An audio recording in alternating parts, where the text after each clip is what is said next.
Assalamualaikum. Video kali ini saya ingin bercerita sedikit tentang alat yang bernama grafting tool, digunakan untuk membantu kita membuat potongan untuk menyambung tanaman, grafting atau okulasi. Contohnya seperti ini. Nah, ini untuk membuat potongan seperti ini misalkan saja batang bawahnya, ini entrestnya, dipotong menggunakan grafting tool dan tinggal disambung seperti ini.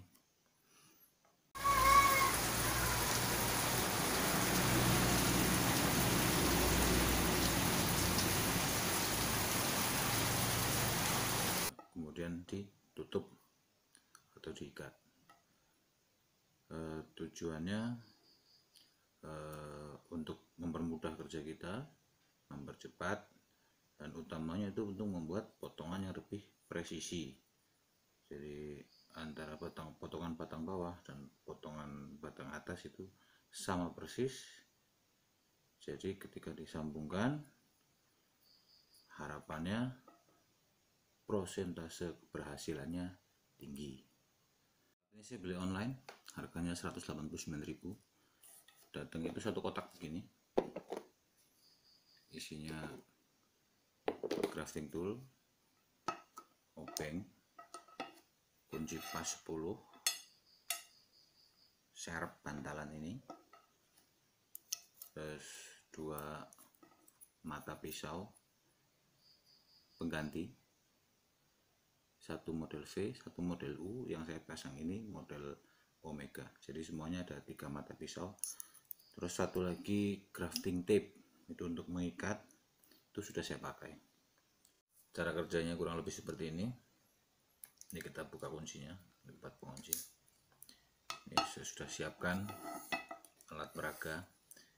Yang perlu perhatikan saat memakai grafting tool ini, diameter batang bawah dan spion sebaiknya sama besar.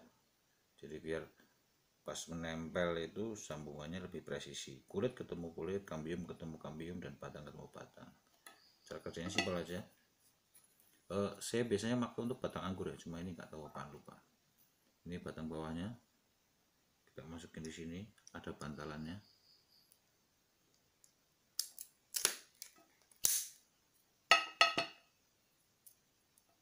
Ini entrestnya.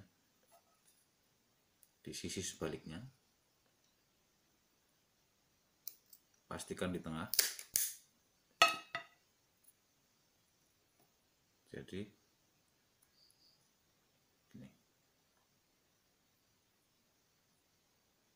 ini nanti tinggal diikat, tutup rapat, bisa dengan grafting tape atau parafilm atau tali apapun. Alat ini juga memiliki beberapa kekurangan menurut pengalaman saya. Yang pertama itu mata pisau.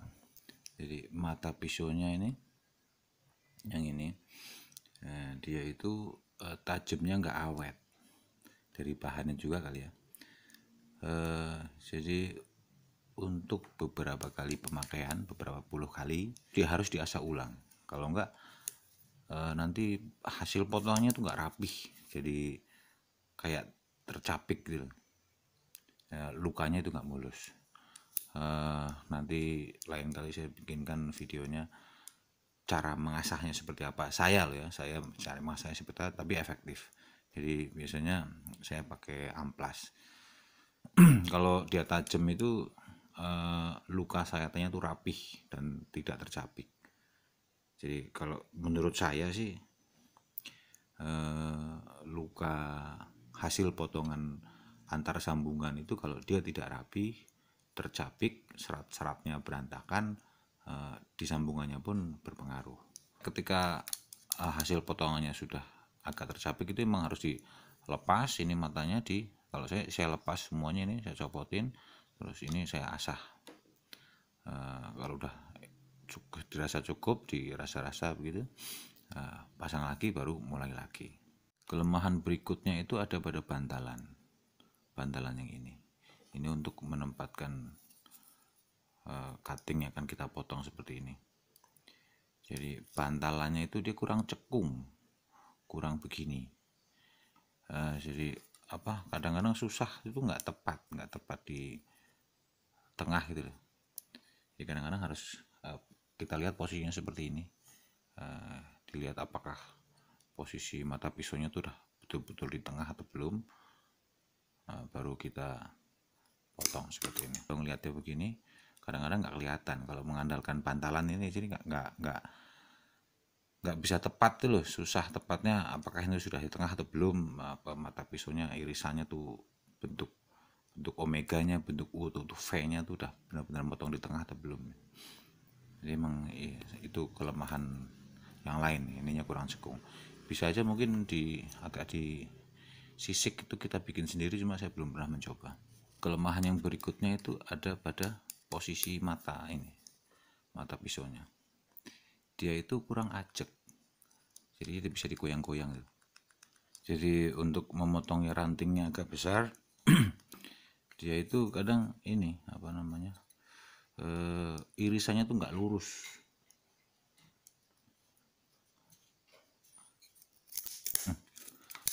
Jadi dari sisi sini sama sisi sini tuh kurang presisi gitu. Karena dia itu bentuknya kan begini. Ini tuasnya di sini. Nah, terus ini di sini ada baut.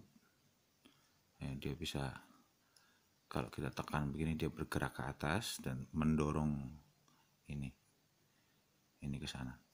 Nah, mungkin karena posisinya seperti ini juga kurang ajek. Jadi kadang-kadang tuh kalau kita motong yang agak besar tuh kita serak begitu, dia posisinya kurang lurus dapat, jadi nggak ajek. Berbeda dengan yang model table itu kan dia memang posisinya ajek begini, cutting di sini masuk dan dia ditarik ke bawah gitu kan, jelek. Jadi emang tarikannya lurus dan posisinya tuh benar-benar ajek gitu, jadi potongannya bisa benar-benar lurus. Tapi kalau ini kadang-kadang tuh meleset, kurang lurus gitu. Mungkin karena sistem kerjanya seperti ini ya. Tapi ya kalau yang ini keuntungannya emang bisa dibawa-bawa kemana-mana, kita ke kebun itu bisa grafting pakai ini. Kalau yang table kan nggak bisa. Ini lebih ya istilahnya portable lah. Nah, tinggal gimana ngakalin caranya gitu. Kalau misalnya ini ternyata setelah kita potong itu kurang presisi, irisannya kurang lurus, ya kita ulangi lagi. Satu lagi tentang alat ini, dari apa yang saya kerjakan kemarin, menyambung dengan alat ini. Jadi dia itu lebih cocok digunakan untuk cutting berukuran antara 8 sampai 12 mili. Kalau terlalu kecil, lebih kecil dari itu, kayak misalnya ini nggak bisa.